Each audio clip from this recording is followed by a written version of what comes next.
What's good, everyone? OJ here. Welcome back to another video. Today we've got a bunch of cool information to go over from Pokemon Pokopia, updates to that game, getting ready for the big launch. We've got a very interesting title that kind of went under the radar that's been announced as a Switch 2 console exclusive. Big updates on AAA titles for the Nintendo Switch 2 sales updates. So a lot to talk about. So let's first start off with Pokemon Pokopia. We've got updates to this title when it comes to the first event. There are going to be limited time events where you can get special items and special things in the game for your Pokemon. So let's go ahead and get into that. So Pokemon Pokopia announces first event, which adds a Hoppip, Skiploom, and Jumpluff. So Pokemon Pokopia launch is just starting up here, and we know about the game's first event, which will feature those three Pokemon. Now the event kicks off on March 10th. The event Hoppip's Cotton will bring in Cotton and lets players befriend Hoppip, Skiploom, and Jumpluff. Cotton can be exchanged for new items, which are used to make habitats for Skiploom and Jumpluff. The event will conclude on March 25th, 2025. So if you don't know about Pokemon Pokopia, earlier in the week, there was the review roundup for the game, and it surprisingly scored pretty high. It's actually the best, or I think now tied for the best reviewed Pokemon game ever, and that includes the mainline series. Although the reviews don't go further back than, like, let's just say, like, to the Game Boy. They don't go all the way to there, but it does include the GBA titles, does include the DS titles and all of that, and it's right now tied at the top with, like, think like Pokemon X and Y with an 88 score. Was up to a 90, then dipped a couple of points to an 88, but still, this is still one of the higher rated Pokemon games of all time, if not the highest rated. So that is impressive with that, but not more impressive than all of the new people that are going to hit that subscribe button if you're not subscribed to the channel yet. So make sure you hit that subscribe button, hit that like button, and click that notification bell to get my videos as soon as they drop. Pokemon Pokopia is going to be very interesting when it comes to how players interact with this game.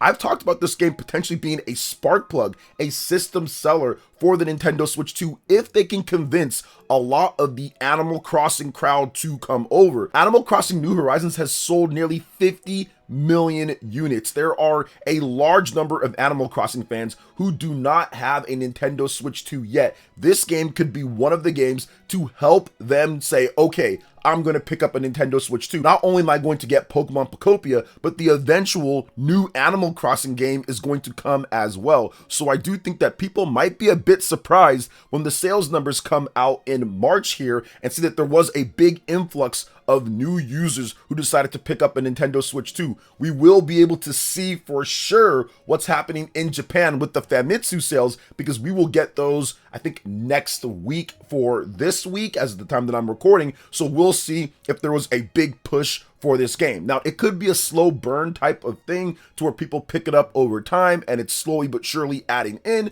but we're just going to have to wait for that. But either way, I'm very excited for Pokopia. It's something that I didn't think was going to be as well liked from the previews and from the reviews, but so far so good with this game. And we even have another update with Pokemon Pokopia, because update 1.0.1 is out now at this point. So people are going to be picking up Pokopia today, early copies, things like that. When it comes to the game, you should make sure that you update your game when it comes to it, because there's already a new update. And if you have your game preloaded, it should be coming through. Now, there isn't much for this day one patch. Essentially, they just said several issues have been addressed to improve the gameplay experience. So I'm guessing that it's just small little bugs and issues and things like that. Now, the thing about games like Pokemon Pokopia, this is like a QA tester's nightmare when it comes to all these different crafting and cutting and terraforming and building. A lot of things can go wrong with these type of games. Heck, a lot of things can go wrong with lots of games,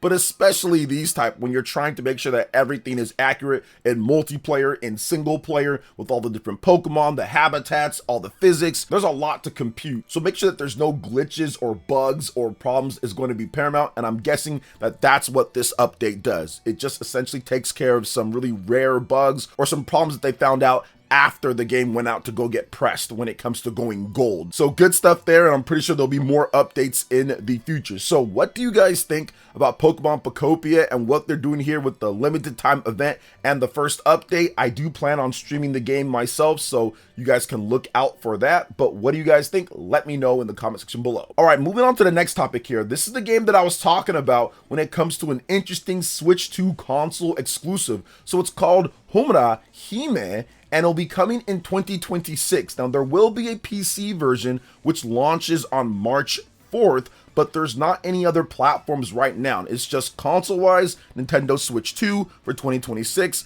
and PC will be on March 4th. So we can see how good the game will be very soon here. It's coming out today as of the time that I'm recording this video. So publisher PlayerEssence and developer Crimson Dusk will release 3D bullet hell action game Homura Hime for Switch 2 in 2026, publisher PlayerEssence and developer Crimson Dusk announced. As previously announced, Homura Hime will launch first for PC via Steam on March 4th. Now, here is a bit more about the game. Homura Hime is a third-person bullet hell action game that combines fast-paced combo-oriented combat with dazzling Japanese anime-style visuals, with a vibrant aesthetic that aims to recreate the richness and dynamism of hand-drawn Japanese animation. Homura Hime tasks players with ridding the world of fiendishly archdemon girls and their monster hordes, utilizing sick melee combat evocative of Nier and the Devil May Cry series. Dodge the barrages of enemy attacks and string together flashy combos to clear the battlefield, exorcising tainted souls from a troubled world and unraveling the mysterious legacy of the titular heroine. Welcome to a world populated by both humans and demons. Here, troubled souls burdened by intense emotion or deep regret are transformed into archdemons when they pass through the veil of mortality. These archdemons have the power to corrupt the very foundation of the world, contaminating their surroundings and the creatures who dwell within them. Those tainted by this demonic power turn into lowly monsters, vicious fiends that operate solely on raw instinct. When the world becomes threatened by a quintet of extremely powerful archdemon girls, the High Priestess has no other choice but to turn to Homura Hime, the Flame Princess, shoutouts to Pyra from Xenoblade, and the strongest exorcist. Alongside her devoted aide, Anne, Homura Hime must embark on a divine mission to eliminate the 5 archdemon girls and the monster hordes, banishing their evil and purifying discordant world. So very interesting when it comes to that. They've got a full voice cast and everything. I was checking out the trailer, and yeah, it kind of reminds me a little bit of Returnal, a little bit of DMC, a little bit of Nier. It kind of has all of that kind of wrapped into it. Kind of also reminds me of Senran Kagura just a bit as well. So it kind of has a lot of influences in different games and different genres, and we don't see a lot of 3D bullet hell shooters or 3D bullet hell action adventure games. So to see something like this is definitely interesting, and I have my eye on that PC release first. Let's see how well PC players take to this game. Do they think that it's good? What are the reviews coming out? I doubt there's going to be many, just because there was not anything so far, and the game's launching today as of the time that I'm recording, so I didn't see any reviews just yet. So when gamers actually pick it up, we can see how this one works out, and we'll see if it'll be a quality release for the Nintendo Switch 2 when it drops later in 2016. So what do you guys think so far about Homura Hime and the game? You guys plan on checking this one out or getting more information when it drops on Switch 2? Let me know in the comment section below. All right, moving on to the next topic here. We've got a huge milestone for one of my favorite games of the year so far, and that is Resident Evil Requiem. Sales have topped 5 million units. Strong sales for an anticipated sequel, which I love to see. I love Resident Evil 5. I'm pretty much near the end of the game, so I'm probably going to beat it sometime today or tomorrow, and I've been having a blast, literally, when it comes to Leon and everything. It's been incredible. So Capcom did announce this. When it comes to it, it was in a recent overview, and the crazy thing about this, I want to give you guys a bit more information, because while 5 million units opening up is pretty good, that is not even pretty good, that's really good when it comes to the launch of this type of game. if you think about it, it is crazy compared to the previous Resident Evil games. So Resident Evil 4 Remake took 3 months to hit 5 million units. Resident Evil 8 took 5 months to hit 5 million units. Resident Evil 3 Remake took 2 years to hit 5 million units. Resident Evil 2 Remake took 1 year to hit 5 million units. And Resident Evil 7 took 17 months, so a year plus, to hit 5 million units. And Resident Evil Requiem just did it in right around 5 days.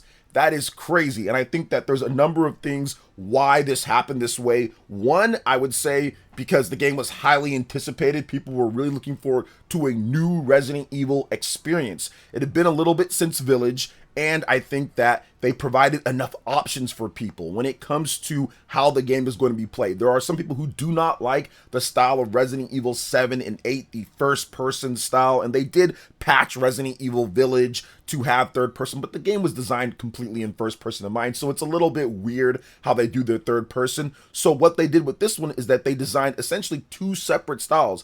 Grace is more of like the Resident Evil 7 and 8 first-person adventure, survival, horror, and then they designed it to where it's like Resident Evil 4 and 5 for Leon's campaign. Third person, you can play there. Now, you can play either one. You can play first person either one and switch back and forth or whatever the case is, but I like how they did that. To me, it makes it cohesive because I do like some aspects of Resident Evil 7 and Resident Evil 8, but I don't like those games, to be honest. Resident Evil 7 in particular, I don't really like that game that much. I don't like the first person view and all that, but when you intertwine it and then you give me the option to have third person or first person, I think that creates a much better dynamic. I think that they increased their sales in Japan by doing third person. Japan is not as big on first person games, so the fact that they did third person for both, that was big there. And then also another thing, it's the be all end all, it's the Leon factor. The Leon factor is another thing. Having Leon in the game is just, it prints money. That's what it does. Leon is one of the most goated characters in Resident Evil history. He's my favorite character. Resident Evil 4, we all know what that game did when it comes to Resident Evil. So I think that having Leon in there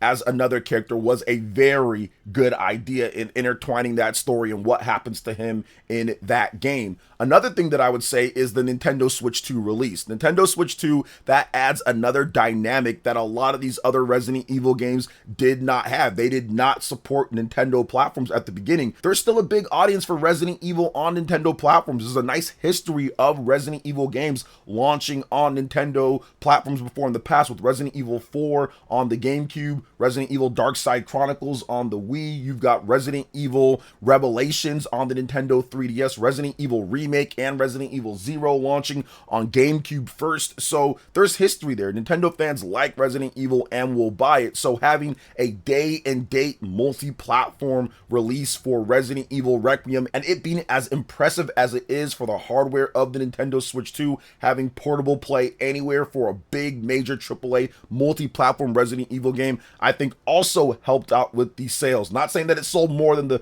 PS5 or PC versions of the game, but I do think that it did help out, and we will see how much it did or not, at least with the physical game keycard sales in Japan with the Famitsu sales coming up here, but also the Generations pack. I'm pretty sure Capcom didn't make a lot of those physical, but those are pretty much sold out in all areas worldwide. So the Generations pack seems to be doing quite well for them, and those sales would be included in this 5 million units when it comes to that. So great stuff. Congratulations to Capcom, the Resident Evil team. I know that they've been working really hard on this game, and it's just something that they really took their time on, and it paid off, supporting multiple different platforms and also having a game that was just fun. Like I said, it's just a fun game. I've been playing the heck out of the game, and what I want to see with it is if they're going to do any type of extra content or DLCs. I'm not sure if they will, but I guess they might in the future. I think the sales of this game can continue to be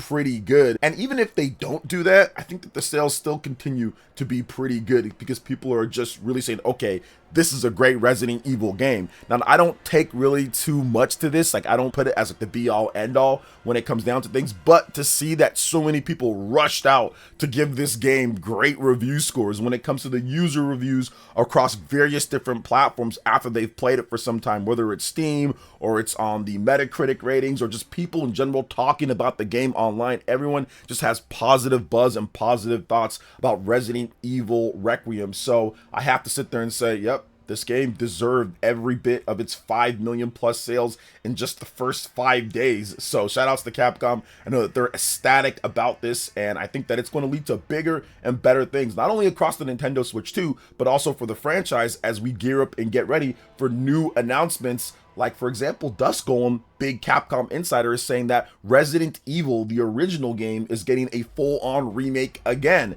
So they're going to remake the remake when it comes to Resident Evil. They've remastered it, they've remade it, and now they're going to remake it again because the original, that was on the GameCube when it comes to the remake. So looks like that's going to be happening. Plus Code Veronica is coming and potentially even Resident Evil 0. So a lot more Resident Evil in the future, that's for sure. And these sales are not going to, I would say, deter Capcom from continuing to give people what they want, which is Resident Evil. So what do you guys think about all the different news that we talked about here today? Let me know in the comment section below. All right, peeps, that wraps it up for this video here. Thank you so much for watching. I do appreciate it. Please make sure you hit that like button, subscribe if you're someone new, click that notification bell, and check out my other Nintendo Switch 2 RPG content and more right here on screen. Thanks for watching. We'll catch you guys for the next one. Peace.